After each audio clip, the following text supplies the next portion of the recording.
Do you want to be a correspondent on Hockey World Order? Reach us at hockeyworldorder@yahoo.com.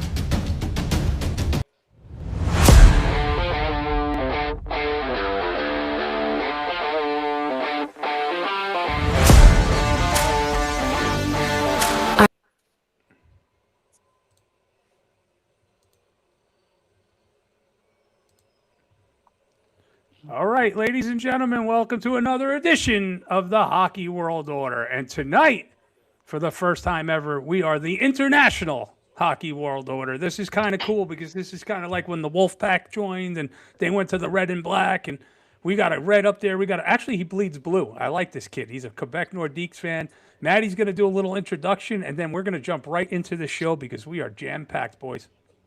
Yeah, we got a lot to talk about. So let's start with our newest correspondent, Mr. Landsman, Dave Landsman, big Montreal Canadian fan from our neighbors to the north, the silver medalist Canada. Give us a little introduction real quick, okay? How's it going, people? Thank you guys so much for having me. Really, it's awesome to be here. Even though you're the second best hockey team in the world. Okay, let's get started, guys. You went there. All right. All right. Well, we're going to kick it off tonight. We got our panelists. We got our boy Dave. I got to say, dedicated. He is about to be killed by his wife because he's late for a dinner date. So we're only going to have him for a little bit.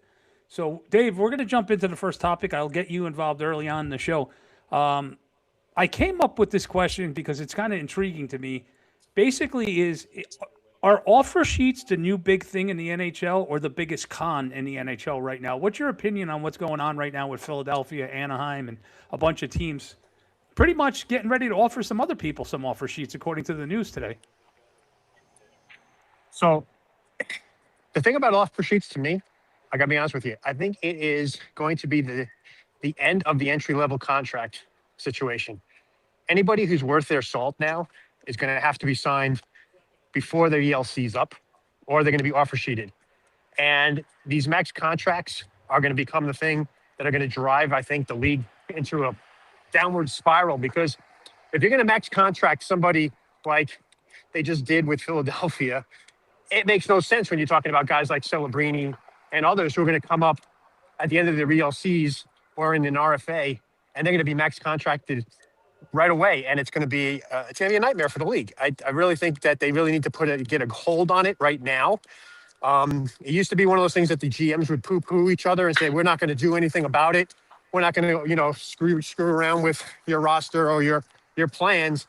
But, you had an interesting point there, Dave, because you remember it was taboo a long time ago because of the fact that other GMs were afraid of revenge. Basically, it was an unwritten rule not to do this. Well, Anaheim kind of set the table when they kind of messed up Philadelphia with the Seneke thing, right? So I mean, it was just one of those things where you knew, whether or not they are vindictive or not, whether or not it was reactionary, whether or not it was payback. But it really sets now the tone, because now you've got a whole bunch of guys who are going to be coming up, and now the ceiling has been broken, and the seal has been taken off the canister, and every GM is going to have to cover their own rear ends to make sure that they got their guys that they want under contract for term before they get into that RFA situation, or they're going to have problems. Well, I want to get Landman's opinion on this, because not only did he have an offer sheet, he had his entire team stolen from him in the middle of the night. But that's a different story for another day. But Landman, what do you think about this decision with people throwing away four first-round picks? Do you think this is slam dunk to be matched? What's your opinion on this sheet? Well, I mean, we had the same situation, a little less on the money front, a few years back with the Kotkaniemi and the Aho situation. So, I mean, yeah, I think it's just getting a little bit out of hand, because Carlson is just, starting his career and offered $18 million a year to become the highest paid player in the NHL when we don't even know truly his potential. So I think these offer sheets left, right, and center is getting out of hand. Is getting crazy. Did anybody happen to see the Kachuk brothers today saying that this will be a steal for whoever signs him for $18 million, because his value is going to be far exceeding that in 2 years, and that his talent hasn't even come out yet? I mean, I don't think, and this is just me, I'm a controversial person, but I don't think the players should have a say in something like that. I think the brothers overstepped themselves today by getting involved in that. I don't think they should have a podcast, period, if you're an active player. I'm sorry. Yeah, Facts. I don't like that personally, to be honest. And Facts. that I goes for completely any agree. sport. Dougie, what do you think? Go ahead. I saw you shaking your head. What do you think about this? I agree with them where the players should not have any say outside of their team. They should not have a podcast. This is it's temperamental to the game because of the fact of it. I know that you guys are controversial and all that stuff, but it's going to bring some hatred to the game because these guys look what the Kelsey brothers did to the NFL. They made people not want to watch the NFL anymore because of that shit. So I am sorry. I think it's bad for them to have their own thing on the offer sheets. I think that I'm going to use Bill Armstrong as an example here, real quick, because he came out today and we brought back Barrett Hayden. And the first thing that Bill Armstrong did was like, this was the whole plan beforehand. We just wanted to see the value. That's freaking BS in my book that a GM would do that. Yeah. That's a pretty BS answer, to be honest with you, because aren't you, as the GM, supposed to set the tempo and the price on your team? You're letting another general manager describe how much a player is worth. Justin, speaking of terrible general managers, you are one in fantasy hockey. But what's your opinion on offer sheets? I mean, St. Louis was active in these things for a little while. Well, and honestly, this kind of is crazy to think about because the Blues didn't give up first rounders, per se, for the guys that they offer sheeted, but they kind of kickstarted this in a way to where there wasn't really offer sheets going on, and then Armstrong got aggressive, offer sheeted Broberg and Holloway, and then it was like, oh, the Blues are doing it. Maybe we'll start to do this. But Ricky, you and I had this conversation about how we're viewing these players. Like Carlson, he's still young. He can still grow into a fantastic player. I think he's a great player. But I think the issue with these offer sheets and offering these guys so much money is I don't think they're going to phone it in completely. But you got to ask yourself, when you give these guys these contracts and this amount of money, what is stopping them from not phoning it in? They can say, oh, I got my money. I'm just going to half-ass my play, and there's that. Well, here's the deal with that, Justin. As a former professional athlete myself, one, self-pride comes into something. You never half-ass anything. And two, if you play in the NHL at half-ass, you're going to be dead. So I don't think that really comes into it. Now, if you're talking about people, getting a little pampered with money, that does happen, 100%. Do people take it to their head? 100%. And that goes back to the original free agent in the history of hockey, Derek Sanderson. Got $1 million contract, ended up sleeping on park benches, banging hookers, and snorting coke. I mean, basically, he ruined his life by getting that much money. Maddie, I have a question for you because we always take this through a Ranger spin with you and I. Chris Drury. We obviously know Chris is the worst general manager in hockey. But what is he thinking with Bedard, with Carlson, being able to be offer sheeted, but yet throwing $4 million at a backup goalie and trading a first-round pick, hence taking the Rangers out of any offer sheet consideration for the next 4 years? Yeah, I mean, listen, if you put a Ranger spin on it and you add Peterson and you add, Jersey and whatnot, you can look at Borgen and Soucy, who we traded away. They had better years last year. So we gave up assets for those guys. You ate up more cap. And like you said, you lose your financial flexibility. And you can't weaponize your cap space anymore. Now, a team like Chicago has infinite cap space, basically, with Bedard. So you'd assume they'd match. But that's a real interesting take because you know what? I think Bedard's value is at an all-time low. He's now probably getting labeled as injury prone. Does he get traded? Like, does Chicago just say, okay, this isn't the because Bedard was right there with McDavid, right? When he came out. This isn't the generational guy that maybe we thought. While we could still get a haul for him, do we trade him? And because I don't even know what Chicago's doing anymore because Chicago has drafted top 5 straight years? So it's really interesting to see. Obviously, the shoulder injury was not going to help the cause, but I'll be very curious to see what kind of contract Bedard gets, whether he gets traded, whether he gets offer sheeted. Really interesting to see. I wouldn't be surprised if we see a bridge deal with him of 2-3 years. But as far as trading him, I don't think Chicago is going to take the risk of losing him only because of his potential value. But if he goes anywhere, Vancouver has a haul of money. Yep. and he's a Vancouver local. They would love to get him up there. We talked about that. Montreal, oh my God, he would instantly walk on the ice there and become a god. Pittsburgh's very high on him too. Pittsburgh. Yeah, Pittsburgh they are. And Pittsburgh would need to replenish after they lose Crosby and Malkin. And Malkin what, and what a everyone else. handoff. But here's my I deal mean, yeah. with the offer sheets, right? We talked about this last week, Landman, and I want to get your opinion real quick. Sure. First round draft picks have now just become poker chips. They're not. It used to be you never traded your first round pick. Now No. all of a sudden, first round picks mean nothing. Have you noticed a difference in that? Yeah, no, it seems like, even watching the draft this past couple weeks ago, it was just like every other pick was traded. I think there was 9 trades in the first round.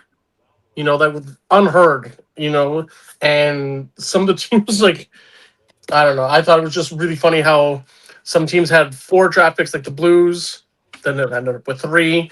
But then, you had other teams that had no picks whatsoever. And there's a plethora of those too. So I don't know. Like the first round pick is no longer, like you said, the big ticket, the big, franchise potential player anymore. So I'm also, side note about offer sheets and everything, as a Habs fan, very happy that we were able to lock up Demidov for a small contract of 9 per year. So You got that that's entire gonna be core. very underpaid in a little while. Yeah, so Suzuki and Caulfield and that entire core is locked up. Does anybody yeah. think if Philadelphia gets matched here, they turn around and offer Sheet Bedard? I mean, what do they have to lose? I think they're probably going to be aggressive. I mean, why wouldn't they? If they don't get Carlson, then it's like, okay, we don't get Carlson. There's still other guys we can offer Sheet. I mean, you got to think that if they're this aggressive already, they're going to continue to be aggressive. Depending on who they actually go out and offer Sheet, I don't know. I mean, maybe Bedard, but I think that you're definitely going to see some aggressiveness from Philly. You already have. I mean, to have Leo Carlson at $18 million, he's a nice player. Don't get me wrong. He's a very solid player, young player, going to be probably a 100-point guy. But to make him the highest paid player in the league right off the bat on the offer sheet, it's wild to me.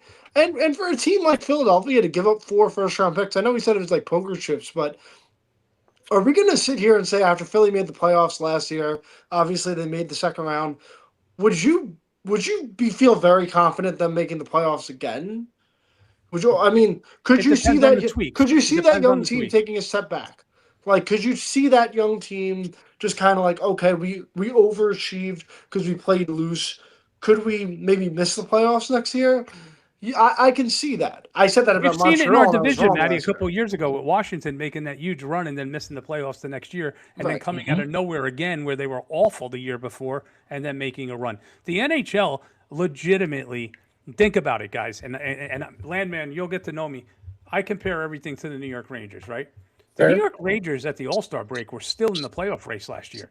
They lost Fox, they lost Shesterkin, they lost Trocheck, they lost a bunch of guys for long-term injuries. The mediocrity in the league the league is parallel. We have so many teams that are just excellent, and then there's everybody else. And all you need is a guy, instead of hitting the post 6 times, those 6 goals go in. That's 3 wins you may not have gotten. That's 6 points, and you just leapfrog somebody. So the NHL is a league where you can put your team back together very quickly. Yeah, but when you think about Carlson, is Carlson the only missing piece that Philly needs to get to the promised land? All right, so let's do it. Hold on. I want to take you through something. Start with you. You're Pat Verbeek. Yes or no? Match the offer. I would match it. Dougie? I would match it. I mean, like, you just lost Mason McTavish. You're like losing some of your good core players, your youth. You lost Zegras a couple of years ago. I would say try and match it. This could be your franchise player. The Ducks haven't had a player that electric. Like Matt was saying, he's really good. Player. He's really good, but we don't know his potential yet. Right. But let me spin it this way, right? Say you get 4 first-round picks from Philly, right? Do you think you can get a better player than Leo Carlson using those 4 first-round picks as leverage? Do you think you can get a better player? Not necessarily. I mean, you got to think of it. What's keeping them from losing Carlson and then offer sheeting Bedard? Yeah, I mean that's the whole thing. It's a vicious cycle right now because you have so many superstars that can. And what about Gauthier? I mean, he's not signed Yeah, out there either. yeah. Yeah. Nope. This is gonna be interesting because. But Dougie, what's your opinion, Dougie? Then we're going to go right around. You match it or not? You know, I like what Landsman said, and I have to go with him on this one because of the fact of he is going to be a franchise player. So I would match it. I would match it. Yeah, I'd go ahead and match it. Fuck it. Yep. Maddie? I would let it go. I think Anaheim has had a disastrous offseason already, and I'm not saying rebuild, but you can retool on the fly. Trade McTavish. You got a good return for McTavish. You can get 6 first-round picks for Carlson and McTavish. I mean, yeah, I think you got to keep Gauthier. If you had to keep Gauthier or Carlson, I think you keep Gauthier, to be honest with you. But you know, yeah, I mean, 18 million is way too steep of a price. For a guy who's never touched 100 points, I can't do that. Justin? Yeah, I'm gonna have to say no, and the reason I say no, it don't match is just because I don't. You're gonna have to choose. If you're Anaheim, you're gonna have to choose between Carlson at 18 mil or Gauthier at a cheaper price, and I think you take Cutter. I just think that Philly's setting themselves up for a possible failure. I think Carlson's a great player, but like me and you, Ricky, talked about, I don't think any player in this league is worth 18 million right now. I don't even think Kaprizov's worth 17 mil, and I think he's an outstanding player. So I would say no. I would say let him walk. Can we talk about the elephant in the room, though? Ricky, you said this. Ricky, you said this on the Instigators once. I don't want to make this point. McDavid screwed everybody by taking less because he set the market, and we're seeing that now because if you're, why would you match Carlson at 18 million when McDavid's making 12.5? Even somebody like Jack Eichel is making 14. Who would you rather have, Leo Carlson or Jack Eichel right now? I mean, you know, Leo Carlson could be a better player in the future, but we don't know that. We don't know how these players turned out. So McDavid screwed the entire market when he took less money and as being the best player in the world. And now it's such an inconsistent kind of, I guess, area where you're like Kaprizov is overpaid because they thought that everybody was going into that free agent class. He got his money before, and then McDavid signed his contract after that. So I don't know. A question got a question from the chat room, guys. So I'm going to put it up on the screen. Feel free. Anybody can jump in and answer this question if you have an opinion on it. But our boy Joseph DeVita is asking, why did they trade Zellweger? Does anybody have a strong opinion on why they got rid of Zellweger? I honestly have no idea. I don't know what Anaheim's doing. I really. It's been a weird offseason for Anaheim right off the bat. I mean, I don't think they were prepared for what is happening to them. I don't. Now, my opinion on the offer sheet is if I'm Pat Verbeek, I do not match. I would take the 4 first-round picks. I would save the money. There's a big free agent class coming out next year, which may include Connor McDavid. I'm not saying he'll go to Anaheim. I'm just saying there's a huge bunch of people coming out next year. Roll the dice. You know, the kid could score 100, or he could be a 60-point guy all the way, and you got 4 first-round picks for him, and maybe let him be Philadelphia's headache. But on the other side of that, Philadelphia might have the steal of getting a 100-point player and getting a guy they can actually build around with already a great young core of players. So there's a double-edged sword here for sure. But the big elephant in the room is there's a couple scenarios that other teams can offer sheet different people and make this very interesting for the last 2 months of the offseason. I got a comment here too on our TikTok and from Joe D. Great point here. What if Anaheim took those picks, right? And Larkin hasn't expanded his no move, but what if they try to make a deal for Larkin? I don't know if Larkin will go to Anaheim, but that's something interesting too. I mean, well, do we want to get into that? We were going to save that for the last topic. Okay, players we can say pushing that. and forcing. No, I'm saying, do we want to get into that right now? I'm ready. Do we want to discuss players forcing themselves to other teams, and is that good or bad for the league? I'm really sick of hearing a guy who has a contract. I was brought up. Okay, I'm old. Okay, Landman, I'm an old man. I've been watching hockey for 52 years that I can remember watching hockey. But to me, you sign a contract, that's an agreement, right? The player should not be around to go and fuck the owner in the ass and say, I'm not playing for you. I'm going to force you to trade me to play with my brother. Or you're going to force me to go to a team that I like the uniforms better. And then he's holding the owner over a barrel. Because Chris Drury, who I hate, okay? I have disdain for Chris Drury. But when he tried to do the same thing to Jacob Trouba on the other side of the fence and force him to accept the trade, he was just made the biggest villain in the NHL. He's a terrible GM. He's mean. He's trying to tell a player he's going to trade him. But now when the player turns around and holds the team hostage, how do his teammates go and look him in the face if he doesn't get traded? Because I'm going to tell you right now, I'm a competitive son of a bitch. And if he acted that way before the season, he don't get traded, and he walks in my locker room, I'm running him on the first day of camp. I'm running his head off. Oh God, yeah. Can I just jump in here because this topic? Don't jump. You might hurt yourself. I'm very passionate about this topic. As for I know a lot of this panel is the way that I view no movement clauses. With contracts, I don't mind that they're a thing. I don't mind that both parties come to the agreement. Okay, no movement clause, whatever.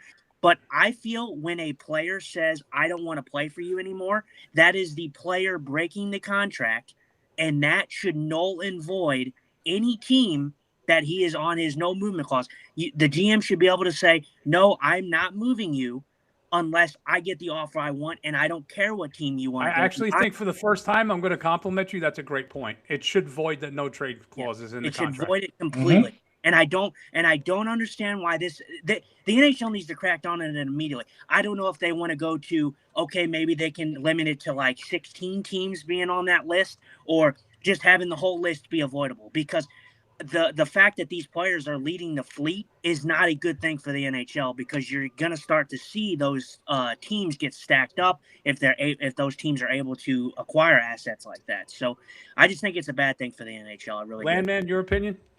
No, I mean, you were saying that you've been watching for 52 plus years, and I like it that if you make an agreement that you want to play for a team, play for the team. However, there are some circumstances that I would say, okay, like if a person says, I want to be closer to my family because a family member is sick. Okay. Or Johnny Gaudreau, RIP, when he went to Columbus, he wanted to go to Columbus, and they made sure that his wife was getting a job in Columbus right away. They made sure that they did all the parts beforehand, because when you uproot an entire family like that, it's hard. It's hard. And so I don't know. I think that the movement should be accordingly. They shouldn't just say, oh, I don't want to play for your team, and then come into the locker room, like you said, and just say, I'm going to play for you. I'm going to make the money, but I'm not going to put a lot of effort in because I don't care. I don't care for your team anymore. I hate that. Mm-hmm. Well, Doug's got a huge opinion on this. Go ahead, buddy. Dude, I agree with Justin on this one, and he is breaking the contract. And if he breaks the contract, guess what? The GM should have the say on where he goes. So if I'll pick on Dylan Larkin, because he's the one that's kind of we're beating around the bush here with him. If he came to Yzerman and was like, you know what, I want to get traded. Okay, fine. Here you go. You're going to Seattle. That guy has no say in the matter. You guys got to remember, this is a freaking business. Their owners are here to make money. And if a player like Larkin is going to be sitting on the bench now, that's not going to make anybody any money except for Larkin. So let's get him out of there. But they don't have a say in the matter. These players, somebody said it in the chat over here with on TikTok. The players have too much power, and they are absolutely correct. They need to stop this, and they need to do the CBA again and get the power back to the GMs.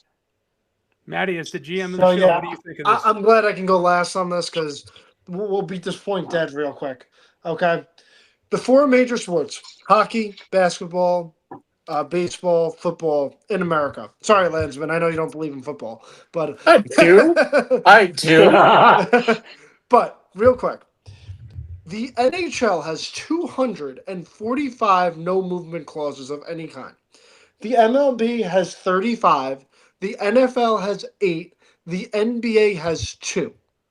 So even if you want to compare the second most league, I mean, it is unbelievable how many Let no me say movement something, clauses. Matty. I had no idea that it was that high. None. Right. You just shocked the hell out of me just now with that number. Yeah. So we have 32 teams. We have 32 teams. You divide How many that total NHL was it? 245. Divided by That's just no 32. movement. No movement. I mean, it's no trade clause of some variation. It's not a So you're full looking no- at Right. 5 or 6 per Okay. team. Yeah. So that's yeah. 8. It's 8. It's 8. It averages out to 8, and if it's Florida, it's probably their entire team. Okay, but it's a simple solution to me. 5 per team. 5, 6. Let's call it 6. Right? You can hand out 3 no move clauses to any 3 players on your team. You can have 3 half the league no movement clauses, and let's cap it at that.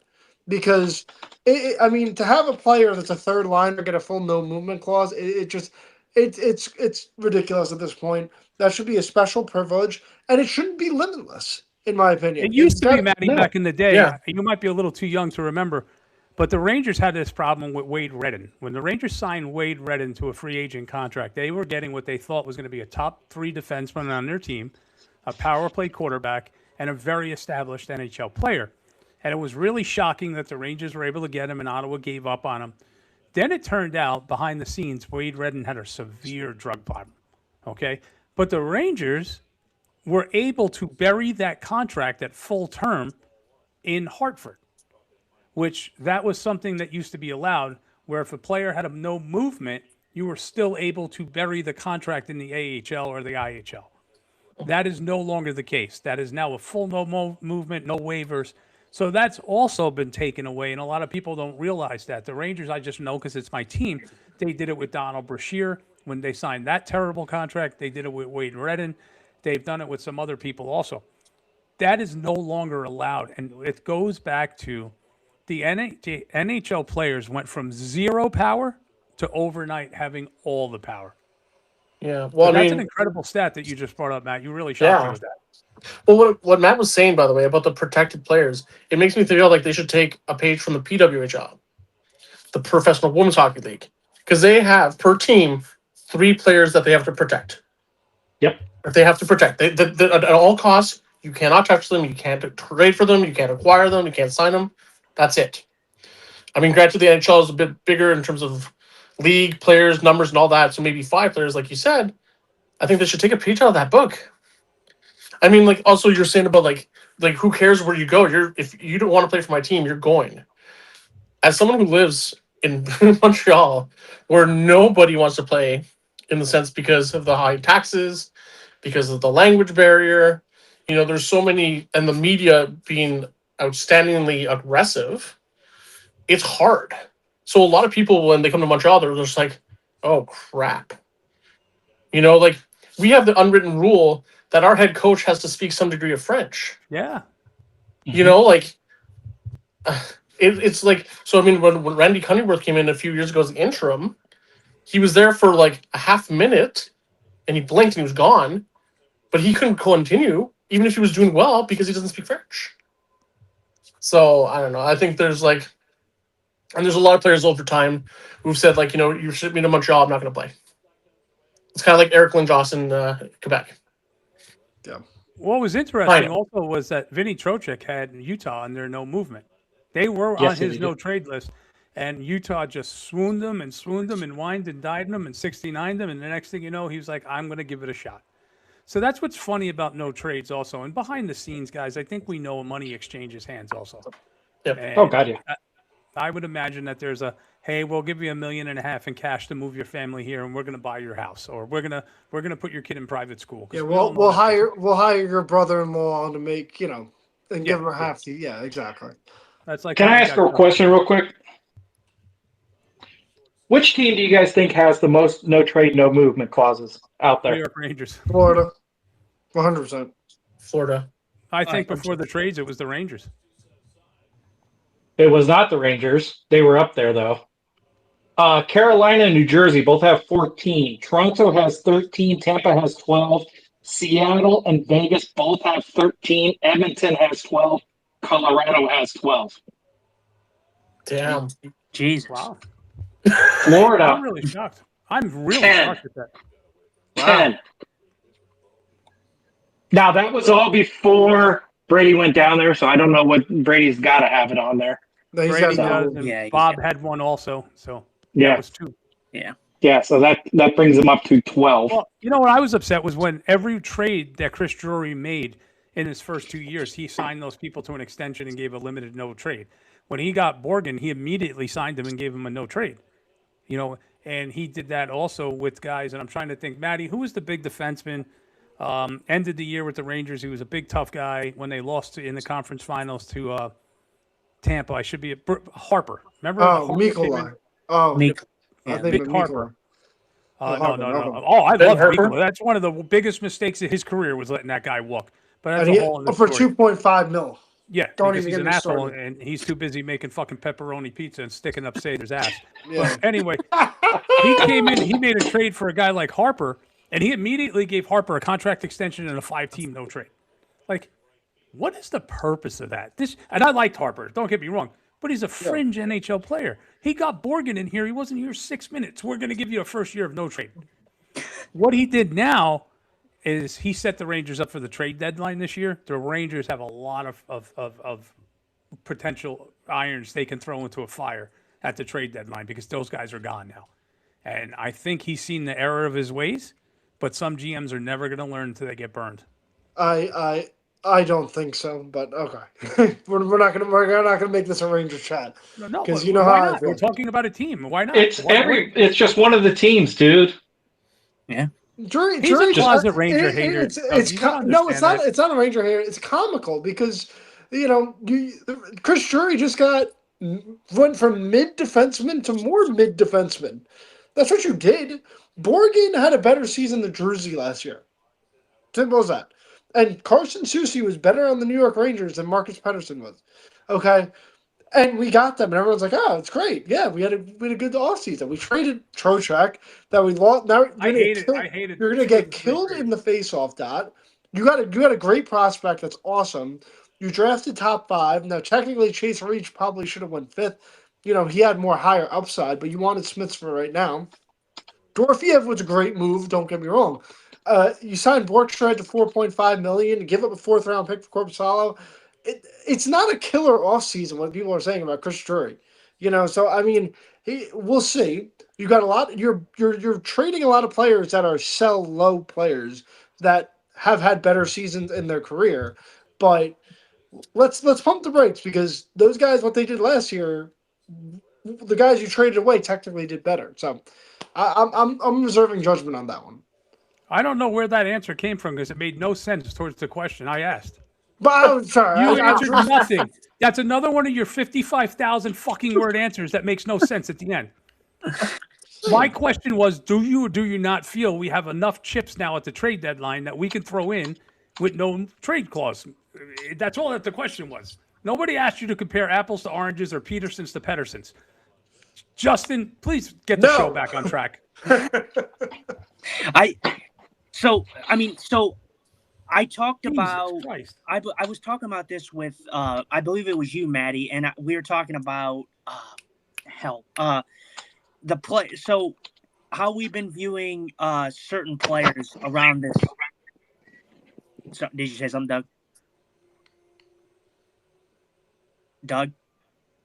I didn't say anything. Okay. I heard your mic go. We were talking about certain players and their values. And I don't want to go back on the Carlson topic because we've already been there. But the way that I view kind of the first round picks and how they're being thrown around like candy, and I'm going to go with how Ricky pointed it out here, they could use those first round picks and also leverage them to bring in bigger stars. Carlson, I think, is a great player. The unknown for his ceiling is still unknown. But I think they're getting a good player. But I think 4 first-round picks, with the way that people are viewing them as kind of, I wouldn't say completely worthless, but just throwing away like candy and trying to get bigger assets. Whether or not they get them is another story. So, ladies and gentlemen, I'm interrupting this broadcast really quickly to let you know that we do have shirts available now with the Hockey World logo for $25 shipped anywhere in the United States. And Obviously, Landman can get a supply and send them up to you Canucks up there. But we have them in black and red. And ladies and gentlemen, coming next week will be the first edition of the white run on the T-shirt. So if you're interested, help support the show. We joke around on here a lot, but every little thing helps in this day and age. Help support, wear the colors, and let people know that this show is out there and growing every day. So I want to say thank you to everybody who's listening, everybody who's watching. We have grown every single week in our numbers, and that's because you guys have helped us get there. So thank you for that, and let's get back to the action right now. Matt, let's let you start another 6,000-word essay. Go ahead. What do you got? Another 6,000-word essay. Any particular topic on that? Or I gave you the night. Go with it, buddy. Go. What's your topic? I mean, it just ties into brothers wanting to play with brothers because Jason Robertson's reporting that he wants to play with his brother in Pittsburgh. And Pittsburgh already united brothers at the draft. They found a way to draft both the Ruck brothers. What does Jason Robertson want? Because I can't fathom it. You know, and it goes to two things, right? Like, one, nobody wants to play in Seattle. Will hockey last in Seattle? Has Seattle become the new Winnipeg, guys? Like, nobody wants to go to Seattle. Yeah. Well, I mean, listen. Imagine saying no to $34 million. And that's what Panarin did. He went from one mid-hockey team to another. And LA is obviously more of a destination city than Seattle. Panarin got offered 2 for 22 in LA, got offered 4 for 54 in Seattle, said no. But that's not what I'm saying. Jason Robertson, what does he want? Pittsburgh apparently wants him. Well, I don't know where he'll end up. I think Dallas Stars fans are done with him at this point. I don't get this man. Maybe do a Larkin for Robertson trade? I don't even know. No, I mean, Larkin doesn't equal the value of Robinson at all. Yeah, no, he doesn't. Well, you see, the thing is honestly, in my honest opinion, I think Robertson wants to stay in Dallas. I think he wants to stay in Dallas, but I think that he wants the money to stay in Dallas. I think there's also a possibility that you could be looking at maybe Robertson signing like a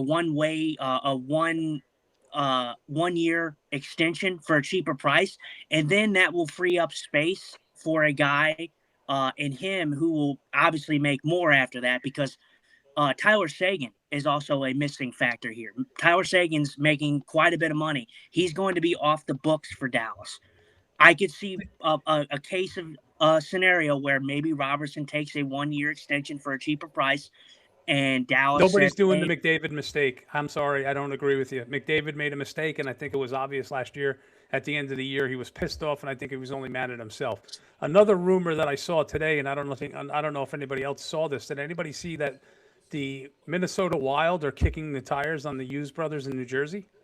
Everybody's talking about New Jersey reuniting the brothers, but Minnesota's going to make a pitch to try to make a deal to get the brothers out in Minnesota.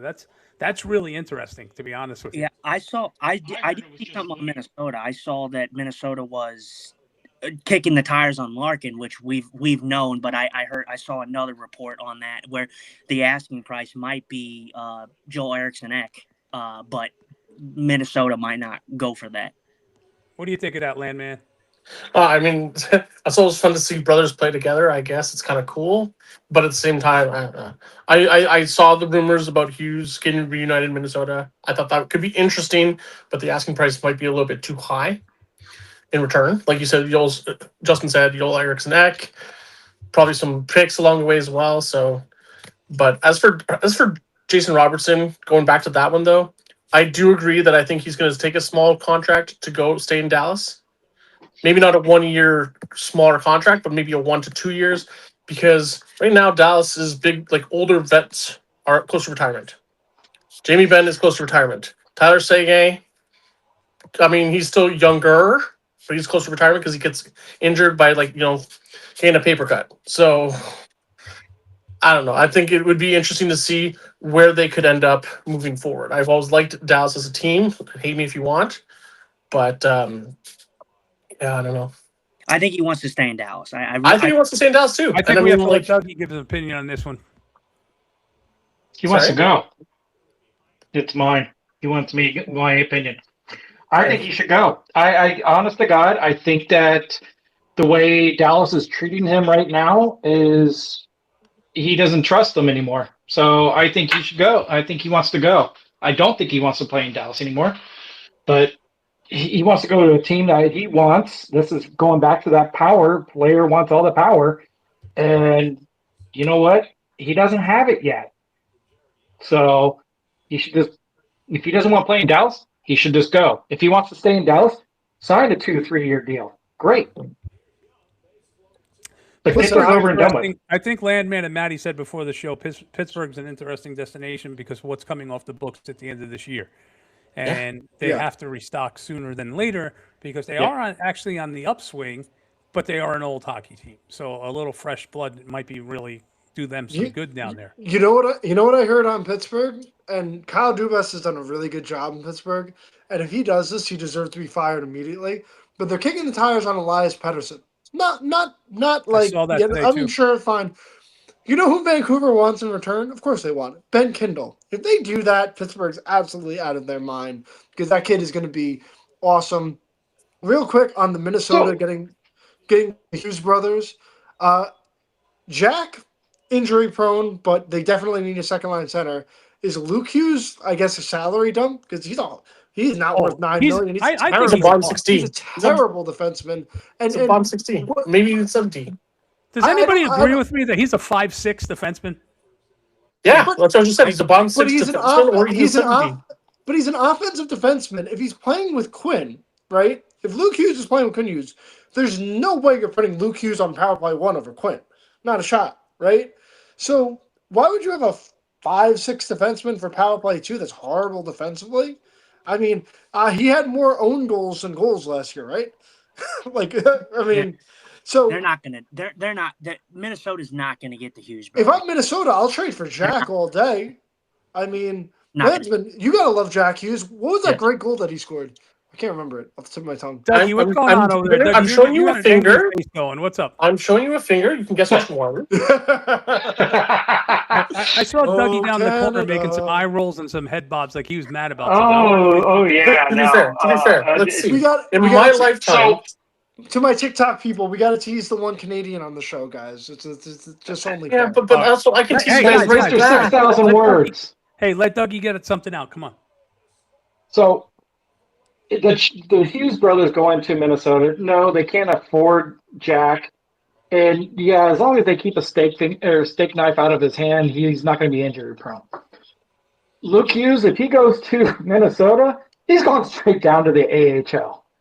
There's no spot for him on that team. So why are we all even talking about the Hughes brothers going to Minnesota? Yeah, they're not going. They're definitely. They're not going. What about Because it's July 8th and we got nothing else to talk about? I mean, Okay, you want to fine. be serious? I mean, what do you want to do? You want to skip? Because next week we're skipping a show. So, Can I kick the tires on something here? Hey. So Minnesota needs a second line center, right? We're all focusing on Hughes as that guy. They're not going to get Hughes. I think they want Larkin. That's What about- Larkin yeah. wants to go there. Well, Yeah. you could possibly think about Larkin, but there's another guy that I'm thinking of too that hasn't yet signed an extension. I heard that the extension Please was say in JT progress. Miller. No. Well, obviously I know it was him, but no. It's another Devil, Nico Heischer. He hasn't signed an extension yet. They need a second line center. Nico Heischer. I don't see him going there either. I don't I don't see see him him either. going there either. But I'm thinking. I'm kicking the tires. If you're thinking about a second line center, I think he would be a good fit in Minnesota if they went that route. If you're But thinking about a second line center, go after Pettersson then. Elias Pettersson. Well, they don't have the cap. I think the best second line Okay, there we go. Vancouver's So- gonna eat 50% of that cap. hey, if he wants to listen, go to their Minnesota. best second line center option, they refused to trade for him, and you got him in Utah. Plain and simple. Yeah, we did. All they had to do is include a second prospect in that deal, and he would have been with the Minnesota Wild. He had him on their list to go to. He wanted to go there. He was looking forward to playing in that organization, and Minnesota wouldn't give up the prospects. But, So you know but what? Minnesota had Hey, a listen. better Minnesota. I'm sorry, Ricky, but Minnesota had a better package at the trade deadline than Utah had right now. I'm I sorry. don't believe so at all. I disagree because So why do you think that he went to Utah? The Charlie kid Minnesota was Strobel offering, the and- prospect Minnesota was offering, was a kid who wasn't proven in the AHL. He was a sissy bitch, to be honest with you. He avoids contact. He wasn't a physical hockey player, and he's not going to fit the division that we're playing But in. Stromel and Budin were around the same prospect level. Okay, Minnesota was offering a first. They got a third from Utah, and they were offering another mid-level. Oh, we got a prospect first on from top. Utah. We got a first. You have to look at that kid as being a first. Bodine But or whatever the fuck his name is. then you got to look at Charlie Stromel as the first that Minnesota was But he offering wasn't the them. That player would've that been Drury two. wanted. He didn't fit Just what he saying, was I'm looking just for. saying that's a high-end prospect. Simple as that. Matty, I think Kotze told you this too, man. Don't you think they're trying to go for a certain type of team and doesn't fit the European pussy fucking shit foot that they have right now? Well, I'm Or just the saying. Canadians. I get it. Hey, they need a Nice second line for center being too. up above us on the north up there. I mean, Montreal definitely needs a second line center as well. Yes, they do. I mean, they've been needing a second line center for years. You know, like I mean, that's been like our missing gap. Yeah. We thought it was Kotkaniemi, then we found out Kotkaniemi is not good. But now he's a Stanley Cup champion. So Whatever. So Real quick, you brought up Cotton Yemi, and I got to talk about this because Carolina's defending Stanley Cup champions, That's my and check. nobody talks about them. Like nobody talked about them in the regular season. Nobody talked them, and they just dominant run in the playoffs and whatnot like that. Are they doing enough to repeat? Because they haven't done much of anything, right? Obviously, Seth Jarvis got hurt 4 to 6 months. Okay, they lost I mean, Anderson. and with Carolina, I was a Carolina critic. When they did nothing at the trade deadline, I said you have $10 million in cap space. The East is wide open. Why didn't you do something? And hey, they went on a run. They lost one game in the East, and then they went on to win the Stanley Cup, right? I mean, listen, Carolina did get lucky in the sense that the playoff format is BS. It should be 1 through 8. I've said that. And the two teams that Montreal beat, I thought would have beat Carolina, but that's neither here nor there. But is Carolina doing enough this postseason, this offseason? Because as the defending champs, they have cap space, they have some extra draft capital. They really don't seem like they're doing They're much losing right. players They say instead of that. gaining. They're losing instead of gaining. I've noticed. You know, some of their key players they've Well, lost. So Yeah. I don't know. they're losing. I think Matt's obsessed with Carolina. I think they're Well, I mean, losing, because we got fleeced at Andre Miller deal. Come on. but I think they're losing. But you know, the thing is the way that Carolina played in the playoffs was exactly straight down the middle Carolina hockey. I mean, they were just relentless. You had so much depth on that team. Go back and look at the Rantanen situation with how that all played out, and then they get Stan, Eindhoven. who was absolutely outstanding for them. You had Stahl, who is an old vet, and he killed it in the playoffs. I mean, Carolina played the way that they needed to get it done, and if they can play like that, All right, listen, I don't want to talk another fucking minute about the Carolina Hurricanes. It's banned on my show for the rest of this fucking offseason. Dave, welcome back. I thought you got attacked by a mountain lion, so I'm happy to see you're okay. Thank you. You missed Justin once again talking about. We just lost a lot of viewers in North and South Carolina. Just like I can give a fuck less. They can go suck Andre Miller off. Right then. Oh, okay. I'm just sick of hearing about Carolina. I'm just gonna be honest with you. They're the boringest team in hockey. They won the Stanley Cup. Guys, move on. little background. Ricky hates Andre Miller, and he hates when I bring up that we got fleeced in the Andre Miller deal. And I said it from the get-go. Until the kid gets a full season in the NHL. Well, he could put it. He could put it. The trade. We lost. He could put a middle. He could put a ring on his middle finger. That's what he could do. Well, listen, Andre Miller left for money, and that was it. Dave, what's going on out there in California? You got any scoops for us while you're on your walk? No,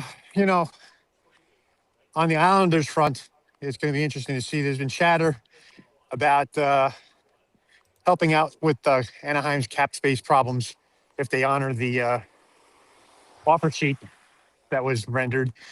I'll believe it if I see it. But other than that, the banter back and forth on the island right now is more about designing their third jersey, believe it or not, than it is talking about players. Get that fisherman logo You know who'd back. be a good. You know who'd be a good Anaheim Duck for the Islanders after Anders Lee went. You know, Oh, tell me. Kreider. I think Kreider would be a good outfit for the Islanders. All right. As much as I would vomit as a Ranger I fan. heard the Devils kicking the tires on that too. I know the Habs don't want Kreider. The Habs Speaking don't want of Kreider. offer sheets, Dougie, didn't you guys have something go down this week with Utah? Yeah, I don't want to talk about it. Nah, Okay. Good thing this isn't a talk show. exactly. Utah matched the New Jersey Devils offer sheet for Barrett Hayton. 4.775 mil for 1 year, and we are stuck with the guy. So guess what? We actually have more centers than anybody else in the NHL.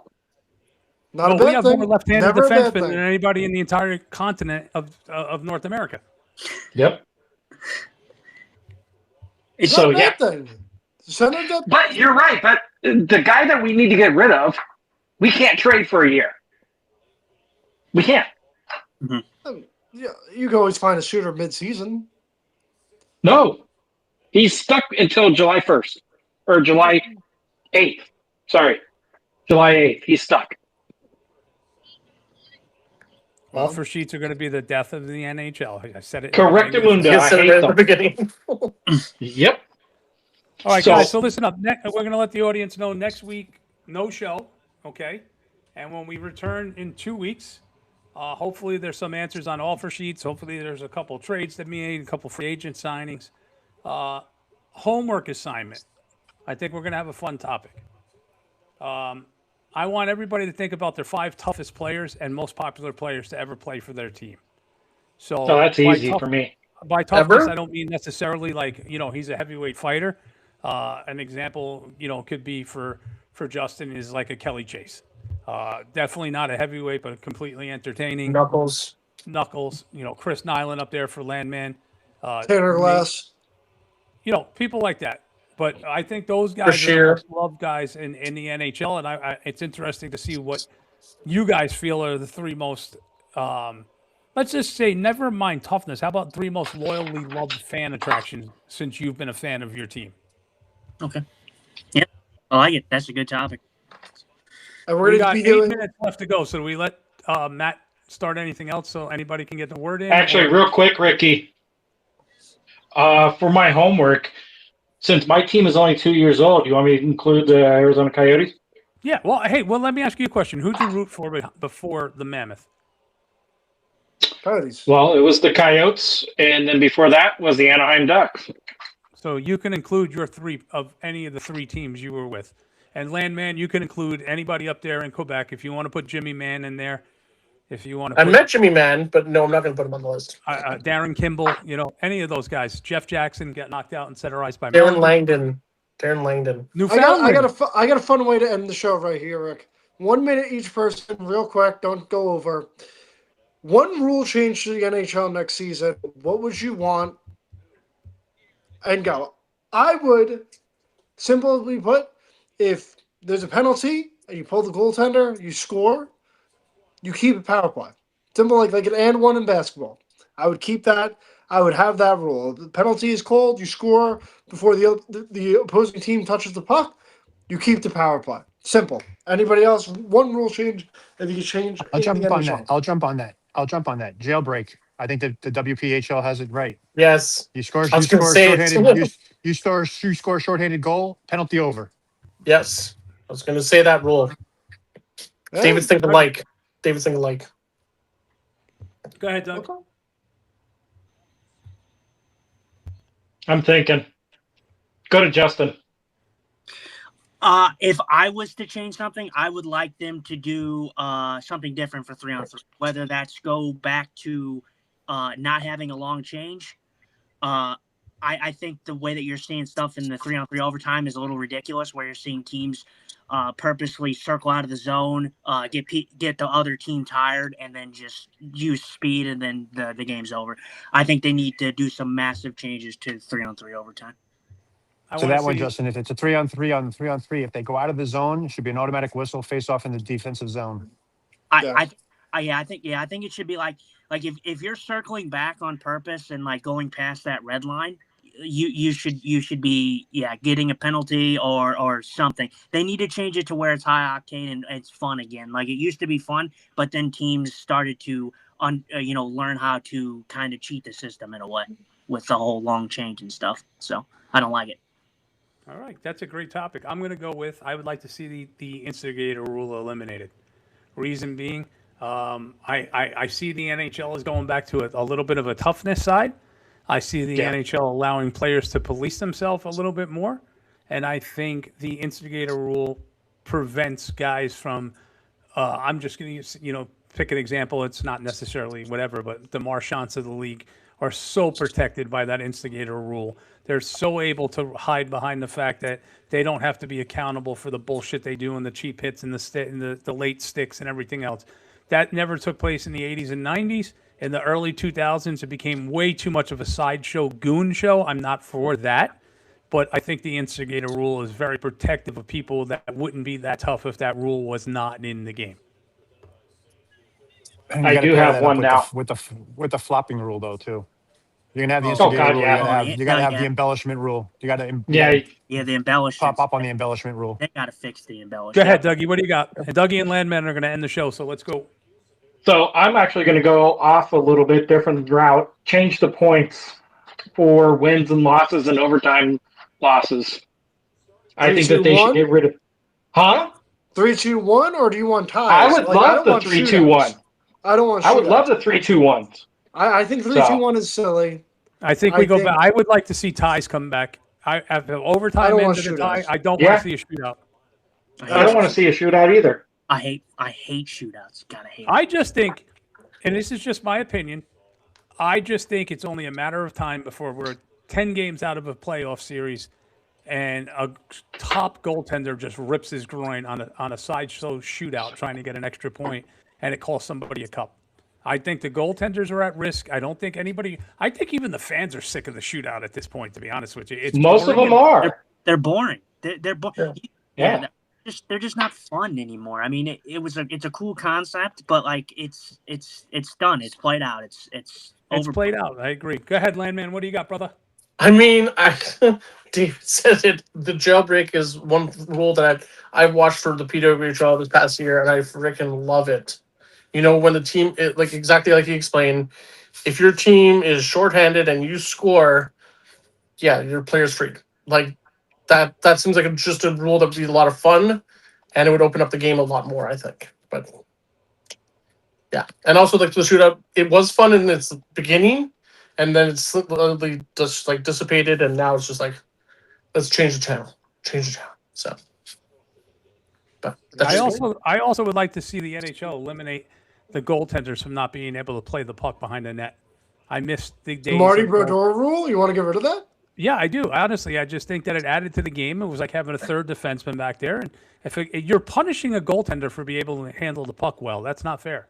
I got a silly one though. What about the goalie fights? I would like to be able to see more goalie fights. Instead of a shootout, if it's a tie game, whatever goalie wins the fight at center ice, you get the extra point. Yes, I yes. knew I was going to like this guy. Yeah. What? Goalie Now, versus repeat after me, goalie. man. You want to get on the good side? Just repeat after Absolutely. me. Repeat after me. Uh-oh. Fuck. Fuck. K. Andre Miller. Andre Miller. You're my new favorite guy in the show. He's I such a mean, the great best 79 player. is Andre Markov, so we're good. Don't worry. Yeah. Why couldn't we got a Bennington Flurry fight when that was going to happen? And the Oh, rest. I would have wanted that so bad. That they I broke think that. Fleury wanted it too. Fleury wanted to go out with that on the bag. Yeah. It's so ridiculous. I can't believe they broke that shit up. Fleury wanted that shit so bad. Why didn't they let him go, dude? That All right, we got 1 minute and 30 seconds left. Let everybody know where they can find you guys. TikTok, Twitter, your mom's doorstep, whatever it is. Go ahead, Landman. Go first.